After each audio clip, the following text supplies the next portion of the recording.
On continue à parler musique avec le vinyle qui continue sa percée. Il s'en est vendu 5 millions en 2022. Ce retour en grâce crée de belles opportunités professionnelles. Michel Ferrand s'est lancé avec son mari dans le pressage de vinyle. Ils produisent de petites séries très prisées par les artistes et labels indépendants. Julien Erard les a rencontrés à Montaigu en Vendée.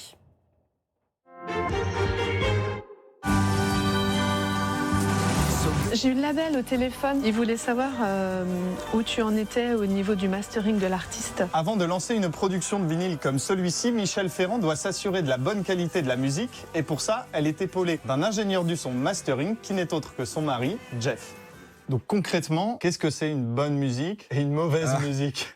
Alors, la bonne musique, on va regarder, on voit qu'il y a des choses qui sont bien dans les clous au niveau des monos et au niveau des phases. Et si on doit passer sur un morceau qui respecte pas les choses, on se rend compte qu'on a plein de rouge partout. Et le rouge, c'est pas bon. Une fois que cette étape sur l'ordinateur est terminée, on peut aller fabriquer les vinyles ? Pas tout de suite. Il nous reste encore la gravure de la laque sur cette plaque de métal. Et ensuite, cette laque va nous permettre de réaliser la matrice que l'on va insérer dans nos presses. C'est un peu un moule, quoi.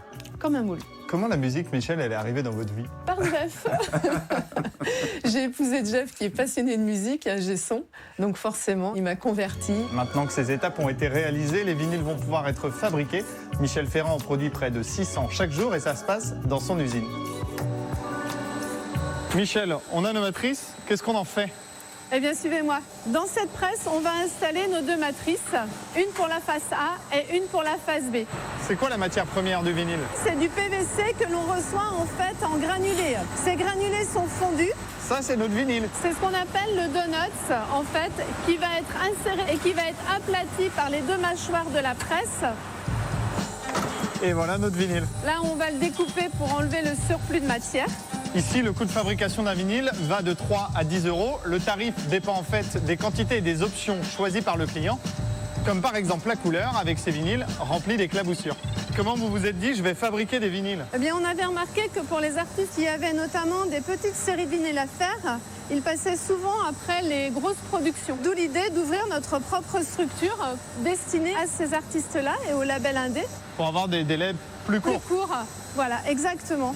Il faut compter 8 semaines de délai pour un artiste pour obtenir ses vinyles en main. Et d'ailleurs, l'un d'eux va découvrir pour la première fois le résultat final. J'ai quelque chose pour vous. Waouh! Magnifique! Ça se concrétise ? Bah complètement, c'était la dernière grosse étape de l'album.